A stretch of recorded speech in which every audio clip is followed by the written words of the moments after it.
Welcome to the St. Bad Family Podcast, man. Yeah. I'm finna give y'all some motherfucking game that y'all don't fucking know about. Some of y'all may know about this shit, but you feel me? I'm pretty sure it's a majority of the people that don't know about this shit right here, bro. Hot and cold water benefits, bro. That's what I'm finna give y'all a game about, bro. I'm finna drop these bombs, drop these motherfucking jewels.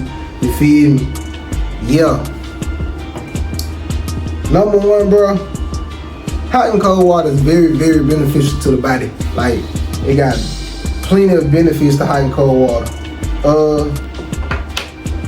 Hot shower, hot water relaxes the muscles, lowers body tension, alleviates migraines, reduces swelling, reduces anxiety, acts as a nasal decongestant, removes toxins from skin, opens the pores and cleans skin, and it's good to do at night.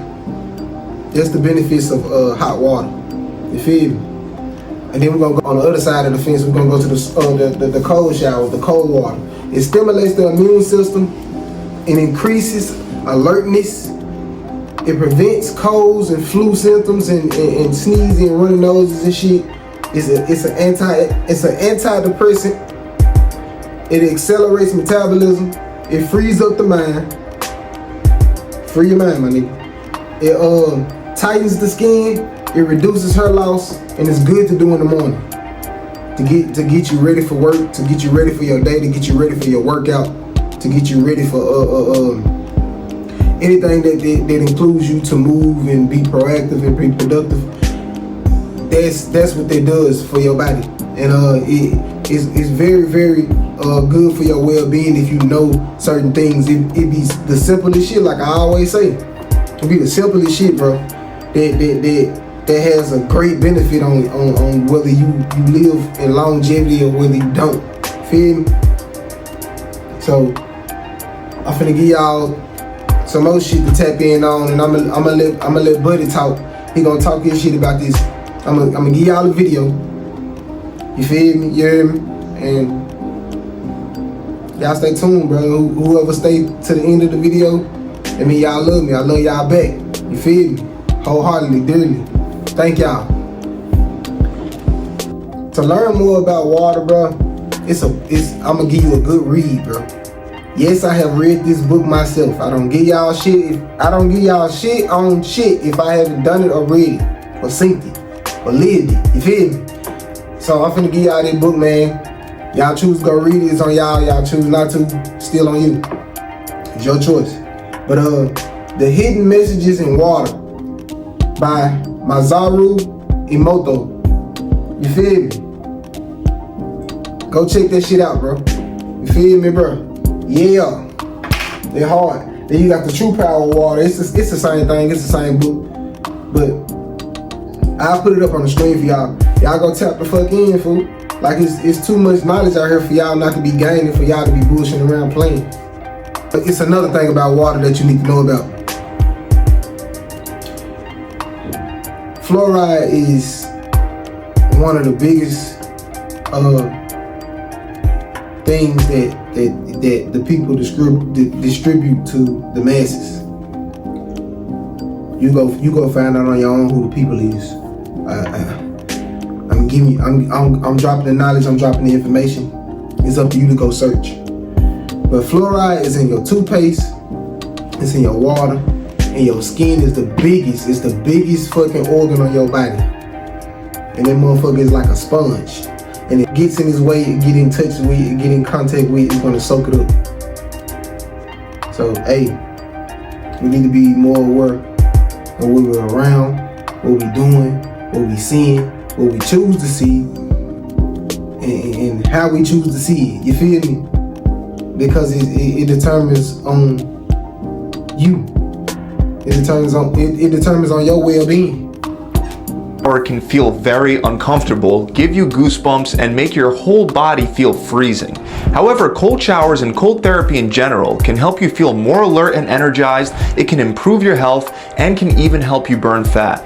These are just some of the benefits that you can use to justify going through the unpleasantness associated with using cold immersion as a therapeutic agent. And really, there are 6 amazing scientifically proven benefits when cold therapy is used correctly. And I want you to understand what those are and how to start using the cold to reap those benefits today. Now, the first thing that most people don't realize is that cold therapy can drastically improve your mood and your mental health to the point that it may even help prevent and even treat depression. One of the ways that cold exposure is able to improve your mental state is thanks to norepinephrine. When your body is exposed to cold temperatures, norepinephrine is rapidly released into the bloodstream. This is a neurotransmitter that's associated with things like vigilance, attention, focus, and mood. And this isn't debatable. The fact that cold exposure can increase norepinephrine is shown in multiple studies, both in mice and humans. Interestingly, when norepinephrine is depleted in a person, that person becomes depressed. And we actually see this in a study published in the Journal of Neuropsychiatric Disease and Treatment. That's why ice plunges and cold showers might help prevent and treat depression. The cold therapy drastically increases norepinephrine levels, which helps support a better mood and cognitive function. Now, of course, the question is, how cold should the temperature be to get the benefits of a boost in norepinephrine? Well, one study found that 1 hour of cold water immersion at a relatively regular temperature of 68 degrees Fahrenheit did not activate norepinephrine release. Meanwhile, 1 hour at 57 degrees Fahrenheit increased norepinephrine levels by a whopping 530%. Of course, 1 hour sounds painfully long, but fortunately, you can get similar benefits in a shorter time frame if you turn the temperature down further. And we have evidence of this. A long-term study found that by immersing yourself in cold water at 40 degrees Fahrenheit for only 20 seconds and sticking to that routine consistently for 12 weeks, that can increase norepinephrine levels by 200 to 300%. And it could be possible that taking an ice bath in freezing cold water would require even less time to reap the benefits. Now, you don't want to go straight to freezing cold water. You do want to work up to it, and I'll go over that process in a bit. But first, you should be aware that one of the best benefits of exposing your body to the cold is that it leads to a reduction in overall inflammation throughout your entire body. Now, you've probably heard that inflammation is the root cause of most modern diseases. And even though inflammation gets a pretty bad rap, inflammation itself isn't entirely a bad thing. In fact, it's vital for your health and well-being because it's the first step of the healing process that's used to prevent further damage by eliminating the initial cause of the cell injury, and then the inflammation helps clear out the damaged tissues and the dead cells. This is actually what starts the process of repairing damaged tissues. However, when the inflammation process goes into overdrive, so when you have chronically high inflammation markers for seemingly no reason, that's when inflammation causes a lot of trouble for a lot of people. For example, as stated by the Harvard Medical School, chronic inflammation is associated with heart disease, diabetes, cancer, arthritis, and bowel diseases like Crohn's disease and colitis. On top of that, research also identifies inflammation as the key driver of the aging process. One specific study looked closely at elderly people ranging from 85 to over 110 years old, and researchers found that low inflammation was the only biomarker that accurately predicted survival and cognitive capabilities across all the age groups. Remember that cognitive decline is what leads to the rising rates of dementia and Alzheimer's that we see today. The researchers also came to the conclusion that inflammation is one of the most important variables that determine mortality, capability, and cognition up to a very old age. So according to the evidence, if you can reduce inflammation, it might be a way to increase the length of your life while also reducing the likelihood of you having to suffer with a chronic disease like heart disease, diabetes, or arthritis. And this is where cold showers and ice plunges come into the picture, since they can help reduce inflammation. We're still not exactly sure the exact mechanisms that lead to a reduction in inflammation, but the 5x increase in norepinephrine that we talked about earlier definitely has at least something to do with it. Research indicates that norepinephrine inhibits the inflammatory pathway in the body by decreasing levels of a small protein used by the immune system known as TNF-alpha. This is excellent news because TNF-alpha is a very potent molecule that increases inflammation, and it's an involved in almost all human diseases, ranging from cancer to diabetes to inflammatory bowel disease. Research also shows that norepinephrine decreases other inflammatory chemicals like MIP-1 alpha, for example. Now, aside from norepinephrine, taking a cold shower can also reduce inflammation by simply lowering your body's temperature and causing your blood vessels to constrict. And even though that sounds like it'll feel horrible and potentially get you sick, one of the surprising benefits associated with cold exposure is actually improved immunity. And this is once again based on science. We have a study, for example, that looked at whether cold water immersion at a temperature of 57 degrees Fahrenheit could impact the immune system in men that would spend 1 hour 3 times a week in the moderately cold water. Ultimately, they found that cold water immersion 3 times per week for 6 weeks increased the number of lymphocytes. And a lymphocyte is a type of white blood cell found in the immune system. They help attack invading bacteria, viruses, and other toxins. In other words, cold therapy benefits immunity. This is most likely why we have tons of anecdotal evidence where people that take cold showers or swim in cold water claim to get sick less often. There's also other scientific data that supports this claim as well. For example, a study found that swimming during the winter months decreases the incidence of respiratory tract infections by 40%. You would assume that you would be more likely to catch bronchitis from swimming in cold water, but it turns out that the opposite is actually true. Of course, like many healthy things, exposing yourself to cold temperatures doesn't feel all that great while you're doing it, and it will require some mental toughness. Luckily, cold showers are by themselves a great way to improve mental toughness. Most people simply don't enjoy being exposed to very cold temperatures, but if you can overcome those feelings and do it anyway, that can increase your tolerance to being uncomfortable. By doing things that are outside your comfort zone, you'll become more in control of your own emotions, and you'll be more equipped to handle stressors that occur during everyday life.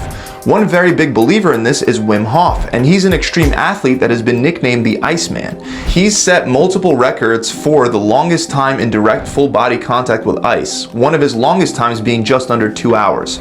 He also has broken other records like the longest distance swim under ice and the fastest barefoot half marathon. Long story short, Hof gives a ton of credit to cold exposure for increasing his mental toughness, and he believes that anybody can do the same. Now, another big benefit for those of you that are trying to lose weight is that cold exposure may actually help you burn fat. When you're exposed to a cold temperature, brown fat gets activated. Brown fat, also known as brown adipose tissue, is a special type of body fat that produces heat to help maintain body temperature in cold conditions. This activation can cause a significant increase in your metabolic rate because the process requires a lot of energy for the brown fat to keep your body warm. So by exposing yourself to a cold temperature, either in the form of a freezing cold shower or an ice plunge, you could temporarily ramp up your metabolism, and that can lead to additional fat loss. An example of this can be seen in a study in which a group of men stood in room temperature water at 68 degrees Fahrenheit for an hour. During that 1 hour in water that's far from freezing, they were able to raise their metabolic rate by almost 100%. And when the researchers lowered the temperature to 57 degrees Fahrenheit, the men were able to boost their metabolic rate by 350%. Now, I'm sure this makes you wonder how high you can boost your metabolism in a much colder temperature like an ice bath. However, it's important to keep in mind that cold exposure can increase hunger in some people. So if you want to use ice baths or cold showers to effectively assist with weight loss, make sure you don't eat more and accidentally raise your caloric intake after starting to expose yourself to colder temperatures. Now, the last benefit before I give you a step-by-step action plan is that cold therapy can also improve your endurance capacity by boosting mitochondrial biogenesis, which is basically a fancy way of saying that cold exposure can increase the number of mitochondria that are found within your cells.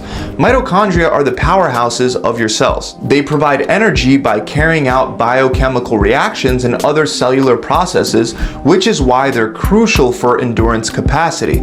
Mitochondria are what gives us the ability to use oxygen for energy production, which is why increasing the number of mitochondria benefits aerobic capacity or endurance. For example, in a study in which male runners were immersed in cold water at 50 degrees Fahrenheit for 15 minutes 3 times a week, after 4 weeks of that routine, the men were able to increase mitochondrial biogenesis in their muscle tissue. Another study found that cold water exposure at 50 degrees Fahrenheit after high intensity running increased PGC1 alpha, which is a gene that increases the number of mitochondria within muscle tissue. Now, as promised, I want to go over what you can do to start experiencing the benefits for yourself. Keep in mind, there is no one best way to approach cold therapy. Some people will also require slower, more progressive steps to adapt to this new stressor. And with that said, it's important to also mention that more isn't necessarily better. If you're new to cold exposure, don't aim to be in an ice bath for 20 minutes at a time right away. Instead, take it slow. Start with a slightly cold shower. The next time, make it a little colder. And just like lifting weights, you can make it more and more challenging to withstand over time. Alternatively, you can also start by turning the shower dial to the coldest temperature and only stay in there for a short 5 to 15 seconds. That's totally fine for your first time. And then over time, you could work your way up towards staying in the cold temperature for longer. Another route you can take, especially if you don't want to go straight into a cold shower, is to alternate between a warm and cold shower. This is also known as contrast therapy, which gives you the benefits of regular cold exposure, and it can also help you recover from your workouts. In fact, we even have a rather large 2017 meta-analysis that found that contrasting between hot and cold baths was able to help sports athletes recover faster from fatigue onset after their games. So you can switch between hot and cold, doing each for 60 seconds at a time, or to work up to that, you can start by alternating between 2 minutes under a warm shower followed by a minute in the cold. You can do this for 5 to 8 rounds and you'll probably feel great when you're done. The last and my favorite way, when possible, is to use a sauna in combination with a cold shower or ice bath. This gives you the option to do something like 10-minute rounds of being in the sauna combined with a cold plunge or a cold shower in between each round. The theory behind alternating between warm and cold like this is that it causes the blood vessels throughout your body to quickly open and close. The warmth causes them to open and the cold causes them to close. This rapid opening and closing of the blood vessels creates a pumping action that can decrease swelling, inflammation, stimulate the removal of waste products such as lactate, and it can also improve delivery of nutrients to your muscles. Once you become more accustomed to the cold showers, you can try an ice bath instead. This is obviously much colder and much more intense. But regardless of what option you start with, the recommendation from people like Wim Hof in regard to dealing with the cold is to focus on your breathing and to try your best to calm your body down as much as possible, almost like you're meditating. That's the best way to cope with the cold. So that about wraps it up. I hope you guys enjoyed this video, and if you have, make sure you subscribe to my channel. Also, many benefits that you get out of taking cold showers, especially improving mental toughness, immunity, and mood while reducing things like inflammation and body fat. That's all also possible by following a healthy diet and a solid workout plan. And combining cold therapy along with a healthy diet and workout regimen can only benefit you even further. So if you'd like any extra help with setting up the ideal diet and workout plan for your body so you can feel and look your best, then click the link in the description, or you can visit my website directly at gravitytransformation.com. See you guys soon.